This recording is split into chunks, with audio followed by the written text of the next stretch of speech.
Salut à tous, bienvenue dans ce nouvel épisode du podcast Nourris ta santé. Aujourd'hui, nouvel épisode avec une invitée. Je suis avec Alice. Salut Alice. Salut Raphaël, merci de ton invitation. Avec plaisir, et on avait prévu ça d'ailleurs depuis assez longtemps au final. Ouais, carrément, ça oui, ça fait un petit moment, c'est vrai, et je suis vraiment contente de venir pour parler du sujet que tu as préparé, qui me semblait très important.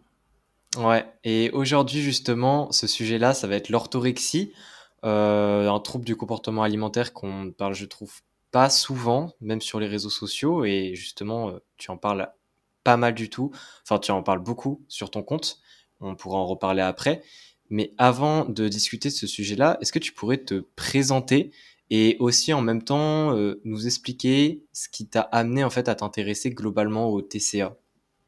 Ok, alors du coup, je m'appelle Alice, je suis diététicienne nutritionniste, comme toi Mhm. du coup, mais je suis spécialisée pour ma part dans les troubles du comportement alimentaire.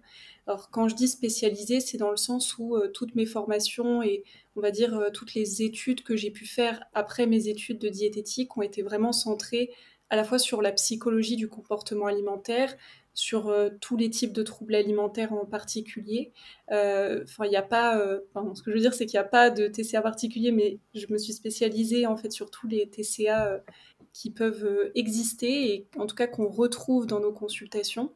Donc Mhm. c'est vraiment centré sur ça. J'ai rarement d'autres types de patients en fait et donc je me suis vraiment intéressée à ça. Et donc ce qui m'a poussée à m'y intéresser, c'est que de base, avant d'être diététicienne, j'hésitais avec une formation de psychologue. Alors Ok. de base, ça m'intéressait beaucoup. Je voulais même depuis longtemps avoir un métier dans la santé, dans le soin avec des patients.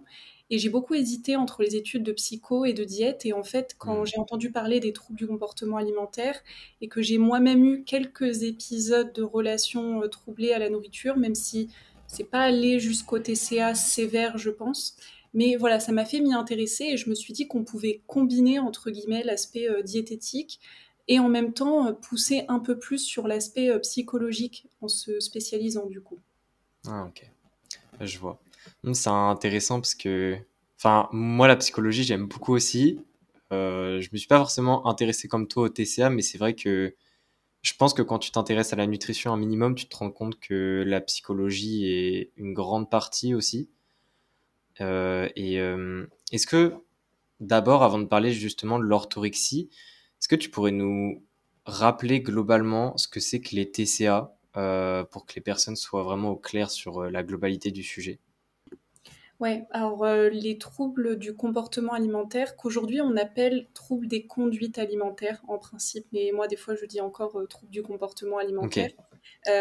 Alors pour vraiment définir ça, en fait, déjà on va dire pour faire simple, moi la définition que j'aime bien donner pour les personnes qui connaissent pas du tout, c'est quand le comportement alimentaire devient rigide. En fait, c'est la Hmm. rigidité psychologique à la base qui est amenée cette rigidité très souvent par un manque d'estime personnelle, un manque de confiance en soi et une volonté de contrôle mais excessif sur le corps, la silhouette, le poids, la santé.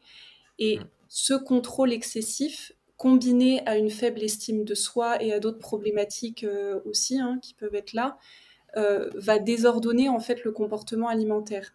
En gros, c'est un comportement alimentaire qui sort des habitudes et des normes. En fait, ça, c'est la définition plus théorique, mais Ok. je trouve que c'est un peu flou, en fait, du coup, la définition théorique qu'on nous donne, parce que, ouais, en fait, un TCA, c'est quand le comportement alimentaire est troublé et ne ressemble pas à, entre guillemets, le comportement, ne ressemble pas au comportement alimentaire de la majorité de la population, et Hmm. que les conduites, en fait, deviennent extrêmes ou désordonnées ou inhabituelles.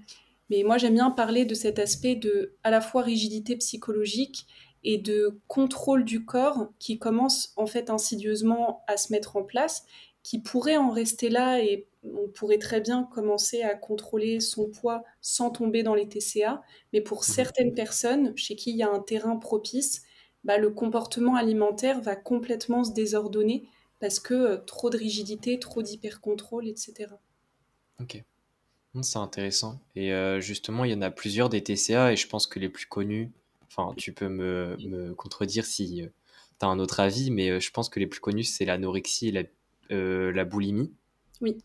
principalement. Mais c'est vrai qu'aujourd'hui, on va parler de l'orthorexie et je trouve que c'est justement un trouble qu'on ne discute pas assez. Et bon, après, ça, c'est juste une hypothèse, mais je pense avec les réseaux, etc., ça ne s'arrange pas forcément au niveau de la prévalence. Et est-ce que tu pourrais, du coup, nous définir un peu, nous expliquer ce que c'est que l'orthorexie, pour que ça parle vraiment aux personnes, qu'elles puissent identifier ce que c'est? Oui.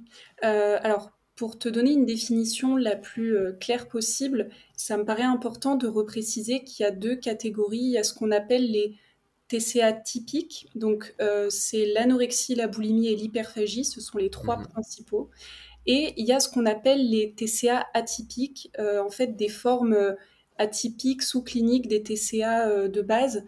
Donc Ok. par exemple, il y a l'anorexie atypique, la boulimie atypique, il y a différentes formes d'hyperphagie et on classerait dans ces TCA atypiques notamment par exemple ce qu'on peut appeler les grignotages compulsifs, ce qu'on peut appeler l'hyperphagie nocturne et l'orthorexie par exemple. En fait Ok. aujourd'hui l'orthorexie elle fait pas partie du coup des TCA typique et officiellement reconnue, mais on la met Mhm. plutôt dans la catégorie des formes atypiques. Parce qu'apparemment, elle toucherait quand même moins de monde. Alors, c'est en théorie, parce que Ouais. je pense que ça touche pas mal de monde, mais en théorie, elle est moins diagnostiquée et elle est moins considérée. Et Mhm. du coup, pour te la définir clairement, en fait, l'orthorexie, c'est le contrôle excessif et l'obsession pour la qualité des aliments et pour la santé. Et là, je pense qu'on va peut-être pouvoir en parler après dans le podcast parce que jusque-là, il y a plein de personnes qui diraient bah, c'est quoi le problème de surveiller Ouais. la qualité de ce qu'on mange et d'avoir de l'intérêt pour sa santé. Mais là, on parle vraiment pathologiquement d'une personne euh, qui considérerait tellement la qualité de sa nutrition, de son assiette, euh, Mhm. que ça lui cause des problèmes en fait de santé. Ça n'aide pas sa Mhm. santé, ça lui amène des problèmes objectivement. Et Ouais. c'est obsessionnel. Ok. Et tu as parlé un petit peu du fait que l'orthorexie, selon toi, enfin, elle est moins diagnostiquée et ça peut en partie expliquer pourquoi est-ce que les chiffres sont assez bas, en tout cas, de manière théorique. Et justement, est-ce qu'il existe actuellement, ou peut-être pas encore, des manières de diagnostiquer l'orthorexie? Et si c'est le cas, comment est-ce que ça se passe, ce diagnostic? En pratique, c'est pas beaucoup utilisé parce qu'on va rarement chercher de ce côté. D'ailleurs, c'est souvent confondu avec l'anorexie. Il y a des fois des diagnostics d'anorexie qui sont posés plutôt que des diagnostics d'orthorexie parce qu'il y a des Ouais, points communs entre les ok. deux. Alors du coup, pour diagnostiquer l'orthorexie, il n'est pas beaucoup utilisé, mais il y a un test qui existe qui s'appelle le test de Bratman. On peut le trouver sur Internet si on tape test de Bratman. C'est Ok, un petit questionnaire, c'est un petit peu comme, pareil, les auto-questionnaires sur l'anorexie, la boulimie, ça ouais, existe. Donc là, il y en a un qui a été fait par le docteur Bratman, justement, qui a posé le mot sur le comportement de l'orthorexie. Il y a une vingtaine d'années à peu près que ça a été décrit, ces comportements-là. Et donc, il a créé ce test. Alors, il y a quelques questions, et voilà, il faut juste cocher, répondre. Et puis, plus on a de questions qu'on coche, quoi, qu'on valide, et plus on ouais. serait sujet. Mais sinon, il n'y a pas énormément de choses qui sont proposées parce que c'est encore classé comme un TCA atypique. Mais il y a quand même ce test qui peut donner une bonne idée, en fait, parce que ça regroupe les symptômes principaux. Et donc, Hmm. ça donne déjà quelque chose, quoi. Je vois. Et je pense que les symptômes, c'est ce qui permet rapidement de voir si une personne est orthorexique ou pas. Et justement, ça peut être intéressant parce que là, tu as parlé que l'anorexie peut être assez confondue, assez facilement confondue avec l'orthorexie. Et globalement, quels sont les symptômes principaux de l'orthorexie et qu'est-ce que c'est que les risques si justement il n'y a pas de traitement derrière? Et je pense d'ailleurs que ça serait intéressant si ça te passe comme ça par la tête, mais de faire des petits comparatifs avec des symptômes de l'anorexie pour situer les différences au final. Alors, pour l'orthorexie, les symptômes principaux et qui sont notamment décrits dans le test, mais il en manque, hein, le test, il n'est pas exhaustif non plus, ça Mhm, va être des pensées obsessionnelles sur l'organisation et la planification des repas, par exemple pour optimiser la qualité, réduire au maximum les mauvais aliments, entre guillemets. Alors, il faut mhm, vraiment bien comprendre dans ça que, enfin, je fais toujours la distinction parce que il y a une vraie différence entre quelqu'un qui aurait envie d'optimiser son alimentation parce qu'objectivement, il peut y avoir des choses à optimiser et que ça lui fait du bien et que ça lui amène des conséquences positives, mais pour ouais. qui ça ne devient pas obsessionnel et pour qui il n'y a pas de conséquences négatives derrière. Là, on Mhm, parle vraiment de... Alors, ce qui est décrit, c'est vraiment, ça peut être des heures et des heures à regarder les emballages quand on fait les courses, par exemple, c'est un vrai stress physique et psychologique, par exemple, qui peut être ressenti pour une personne si elle déroge à son règlement intérieur, c'est-à-dire à mhm, sa volonté de base de pas manger, par exemple, d'ultra transformé ou pas manger certains produits.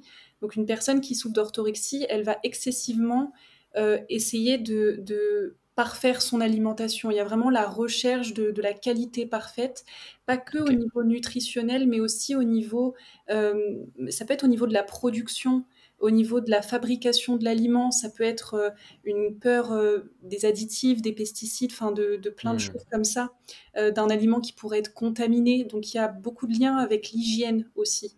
Il y a ok. quelque chose de l'ordre de ça.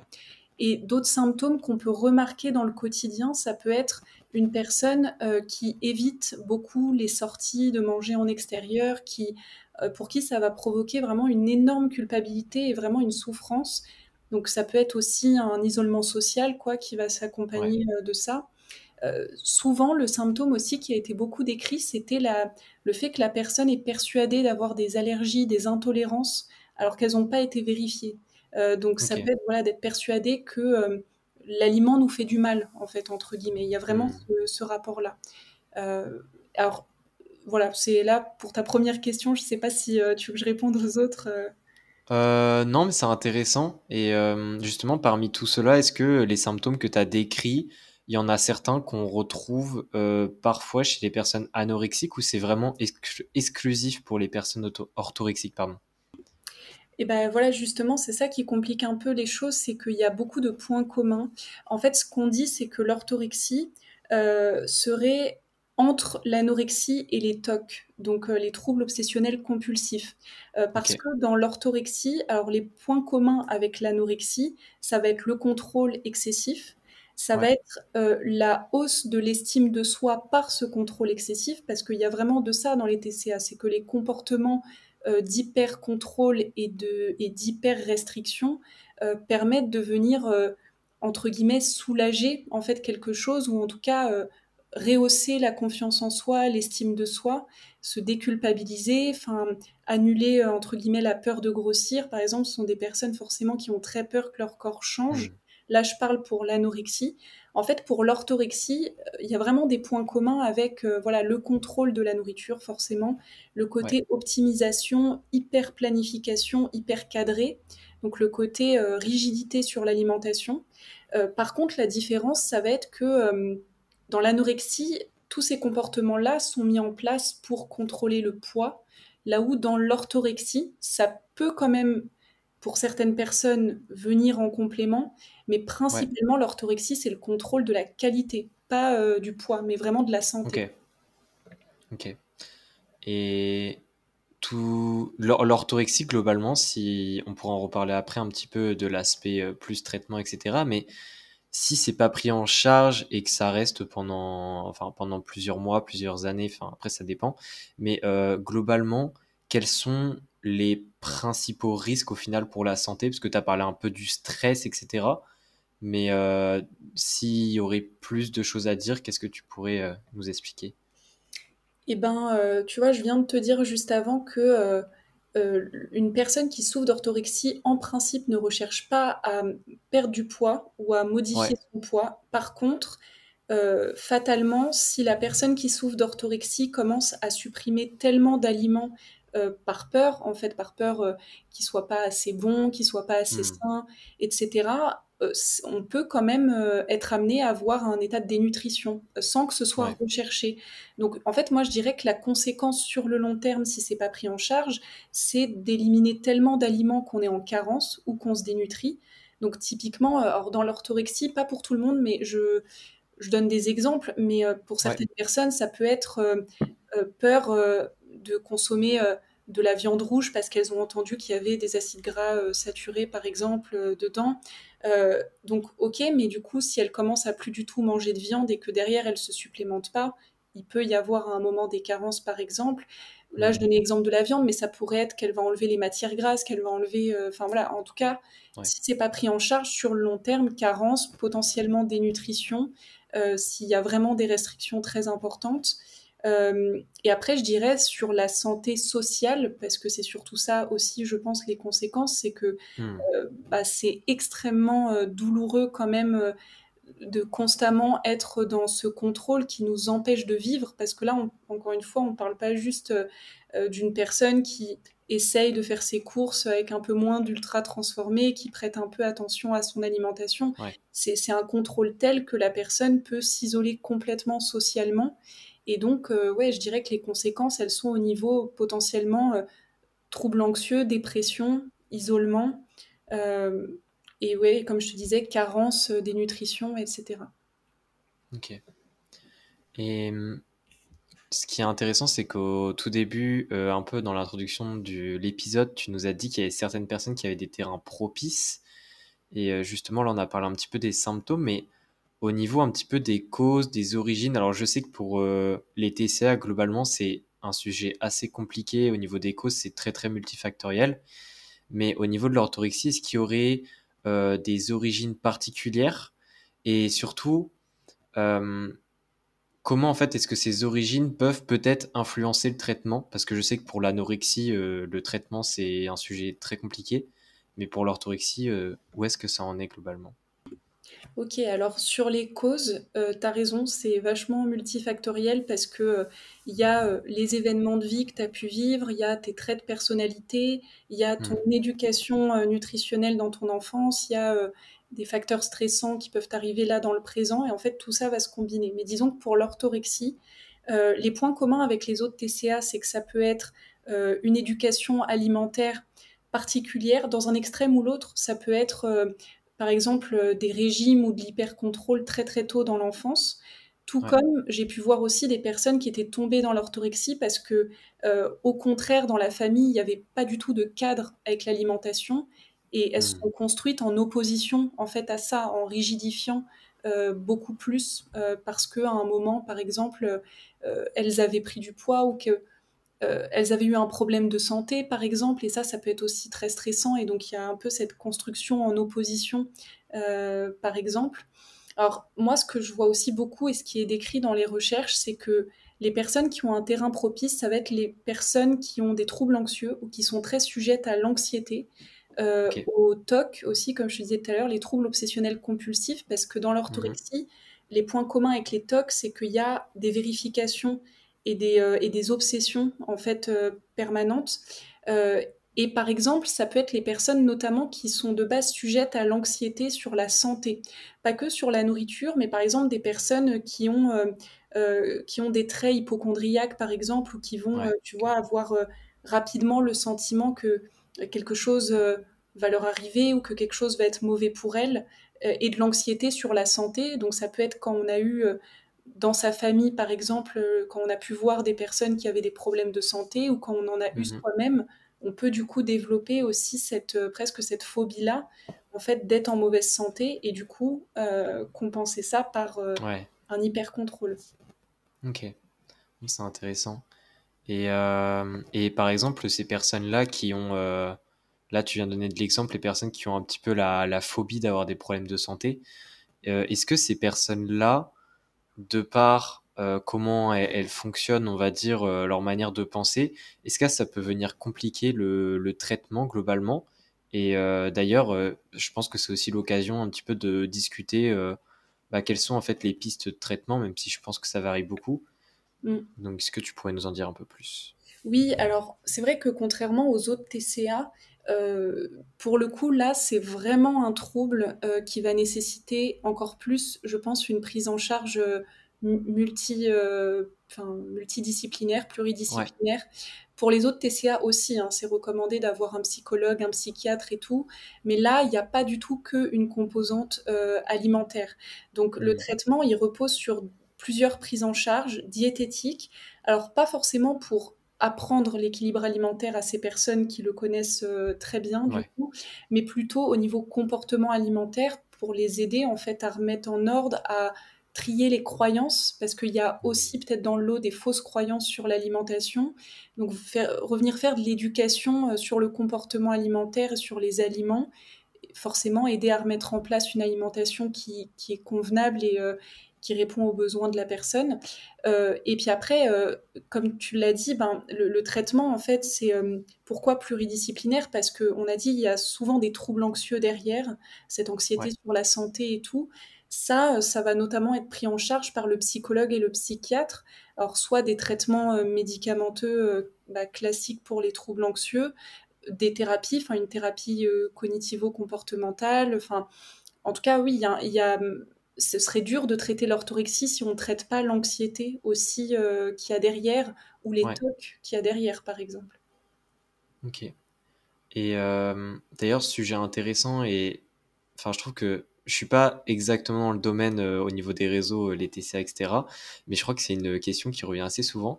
C'est est-ce que selon toi, l'orthorexie, c'est quelque chose qui se guérit en tant que tel, ou est-ce que c'est plutôt quelque chose, on va dire, qui se soigne, mais qui reste quand même en fond, tu vois?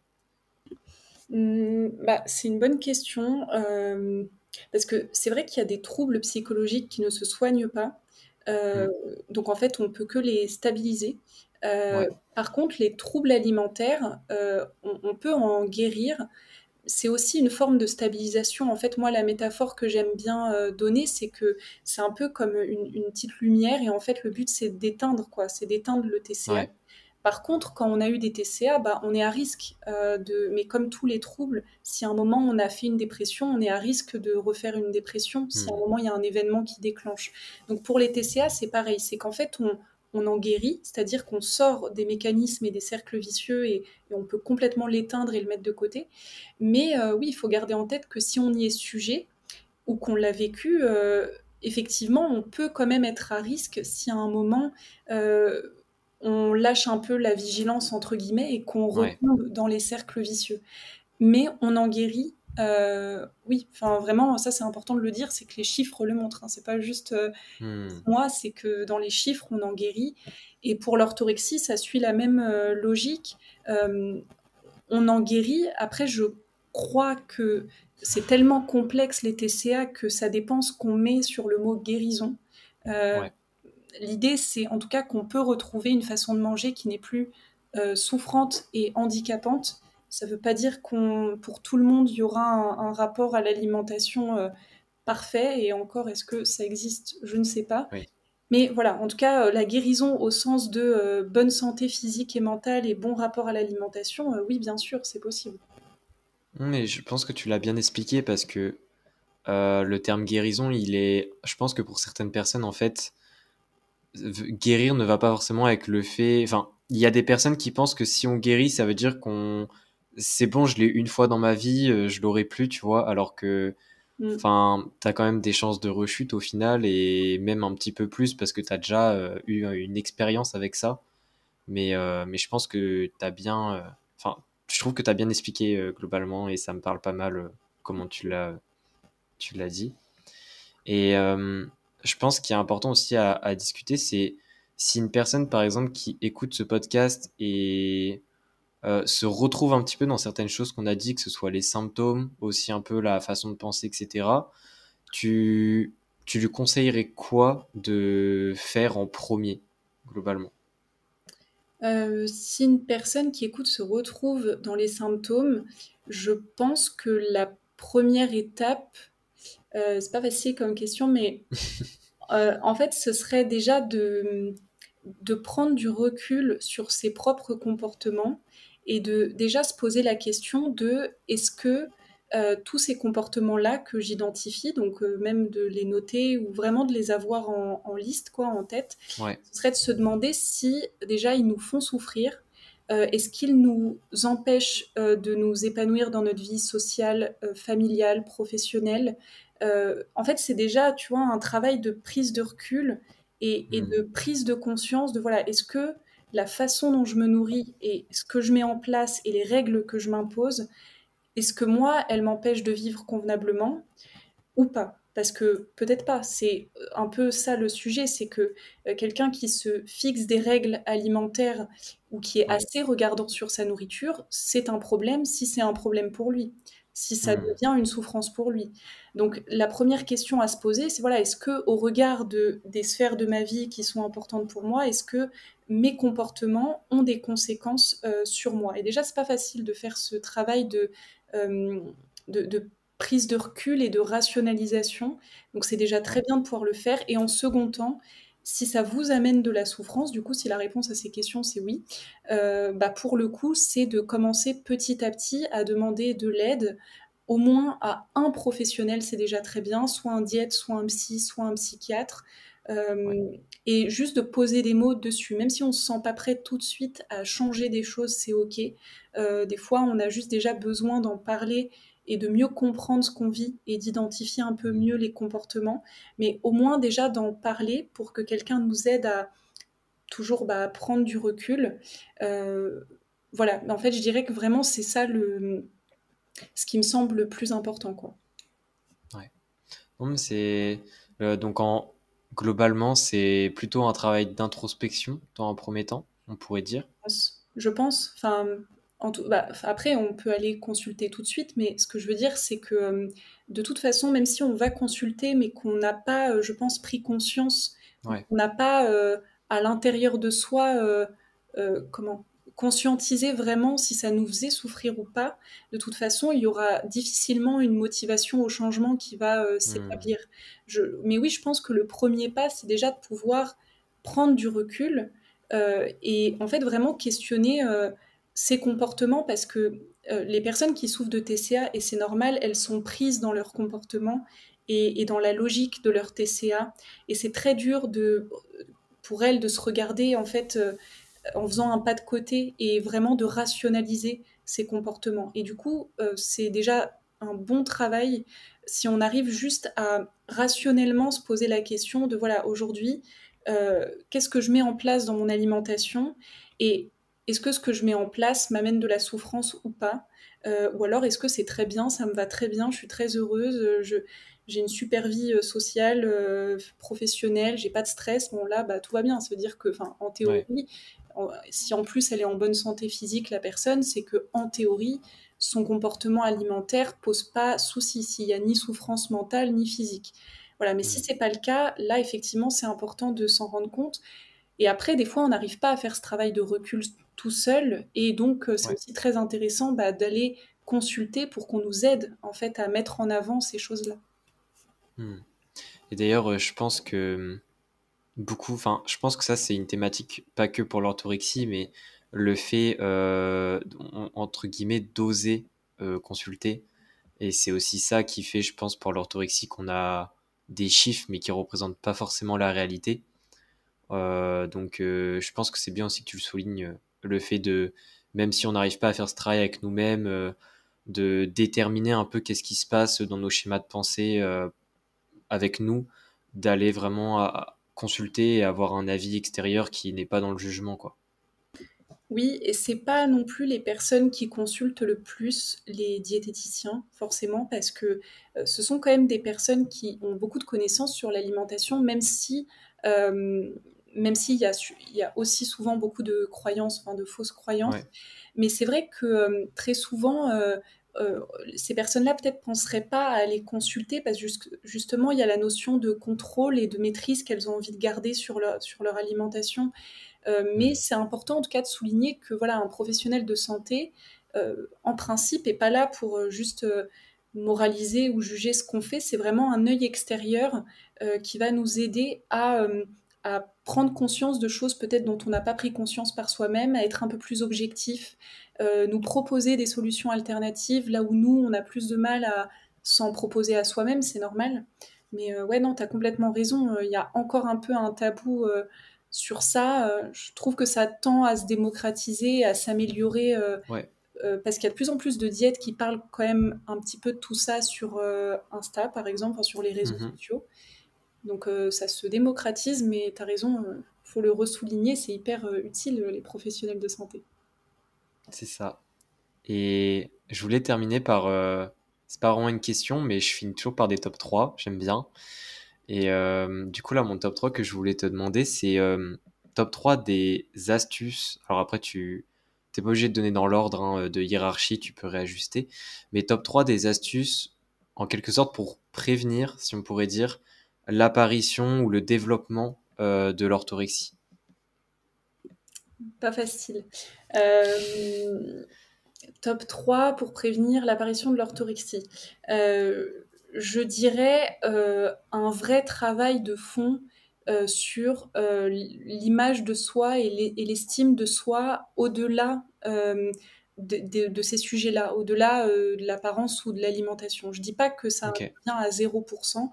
Encore une fois, je suis assez nuancée sur ça. C'est OK si ça en fait un peu partie. Mais en revanche, tout au long de sa vie, que ce soit dès l'enfance, dès l'adolescence, je pense qu'il devrait y avoir vraiment une sensibilisation sur ça, c'est-à-dire qu'au fond, venir travailler son estime de soi, euh, pas que en lien en fait avec sa capacité de contrôle, son image, sa façon de manger, Ouais. etc. Ça déjà, ça limiterait pas mal les TCA en Hmm. général. Euh, Après, je dirais en deuxième, ou enfin pas dans l'ordre, mais en tout cas en deuxième point, je dirais que ce serait dans les médias, par exemple, que ce soit sur les réseaux sociaux, à la télé, etc. Pas Ouais. forcément arrêter de faire des messages de prévention. Et encore une fois, c'est pas d'être dans le noir ou blanc. L'idée, c'est pas de ne plus parler de santé, de ne plus conseiller sur l'alimentation, mais je dirais des messages plus nuancés, en fait.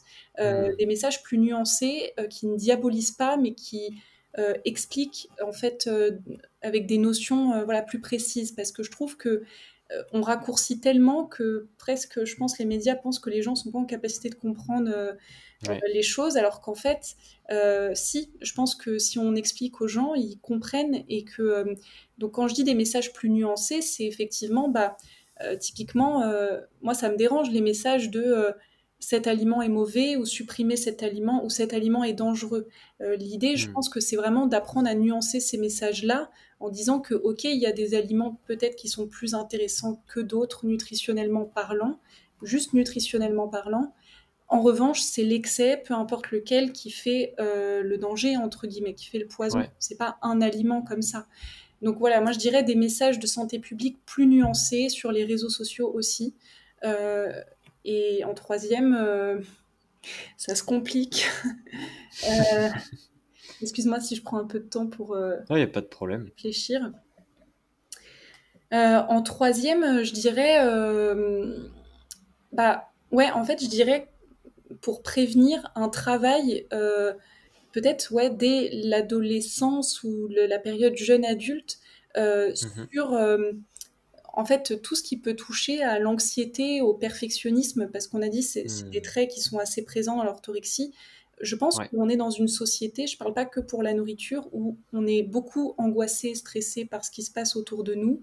Enfin, je veux dire, on est assez sujet à avoir de l'anxiété. Et je pense que ça doit être pris en charge, et encore une fois, pas que sur l'alimentation, mais je pense que beaucoup plus de personnes auraient besoin déjà à la base de soutien psy, en fait, de soutien Ouais. psychologique et de travail sur bah, les traits de personnalité, du coup, qui peuvent peut-être être en cause dans l'orthorexie. Euh, voilà, ce serait mon top 3. Non, mais c'est grave intéressant. Enfin, le dernier point, déjà, il est super intéressant au niveau du perfectionnisme, parce que je pense que d'autant plus les nouvelles générations, le côté anxiété, perfectionnisme, même si, tu vois, tout à l'heure, tu as parlé d'isolement social, et c'est quelque chose aussi qui croît, même si ça paraît pas forcément d'extérieur. Et le deuxième point aussi, ça résonne beaucoup, beaucoup. Enfin, ça me résonne en tout cas beaucoup parce que ce qui est drôle en plus, c'est que tout à l'heure, j'ai fait un contenu, enfin, j'ai créé un contenu pour plus tard sur, tu sais, le poisson avec les métaux lourds ou les gens qui arrêtent d'en manger à cause de ça. Euh, Ouais, ouais, donc, non, carrément. je, je pense que ton top 3 est vraiment très intéressant et il y a de quoi. Enfin, je pense que ça aiderait beaucoup en tout cas si ça serait mis en place d'une certaine façon. Et d'ailleurs, tu crées des contenus sur Instagram pour te retrouver. Oui, oui, alors mon compte Instagram, c'est Alice H diététicienne. Je suis Ouais, beaucoup plus active par contre sur mon podcast. J'essaye de publier souvent des épisodes où j'invite des personnes à parler des troubles alimentaires qu'elles ont vécus, où on peut échanger, du coup, donner des conseils un peu comme on a fait bah, aujourd'hui en fait sur le tien finalement. Je suis beaucoup plus active, c'est vrai, sur le podcast, mais j'ai quand même ouais. un compte Instagram où je partage dès que je peux. Voilà, de temps en temps, je le fais. Mais Non, mais je mettrai les liens. De toute façon, je mettrai aussi le lien de ton podcast qui est disponible sur quelle plateforme? sur Spotify, sur Amazon Podcast, Google Podcast, enfin sur quelques plateformes comme ça. Ok, Mais ouais, principalement sur Spotify, du coup. ok. Bah, je mettrai le lien de toute façon. Et puis, comme ça, les personnes pourront retrouver bah, le contenu que tu proposes, justement. Et je pense que c'est intéressant aussi sur le podcast d'avoir aussi un échange avec une personne qui en a vécu. Oui, Euh, Tu vois, enfin, je pense que c'est quand même différent que là, ce qu'on a fait, où là, c'est, on va dire, deux pros vs un pro avec une personne qui a vraiment eu l'expérience, tu vois. Donc, je mettrai en tout cas les liens de ton Instagram et de ton podcast, et je te remercie, Alice, d'avoir pris le temps de répondre aux questions. bah, merci infiniment à toi de m'avoir reçu. Je précise au cas où pour les personnes que ça pourrait intéresser, Ouais. j'ai pas écrit de livre sur l'orthorexie, toutefois j'en ai écrit sur l'anorexie et l'hyperphagie, si jamais ça Hmm. intéresse. Voilà, au cas où, si les personnes qui t'écoutent sont intéressées pour en apprendre plus sur Ouais. le TCA, que ce soit les pros de santé ou les personnes concernées. Mais l'orthorexie, il faut en parler plus, donc c'est pour ça que je suis très contente que tu m'aies reçue et j'ai beaucoup aimé cet échange, c'était super cool, donc merci. Ouais, carrément. Échange, enfin, très, très partagé aussi, j'ai beaucoup apprécié. Et merci beaucoup en tout cas pour bah, d'avoir pris le temps d'expliquer et aussi de nuancer, parce que comme tu l'as expliqué, je pense que la nuance manque sur les réseaux. Ouais. Donc c'est cool. Merci Alice en tout cas. Merci aux personnes d'avoir écouté l'épisode jusqu'à la fin et on se dit à la prochaine.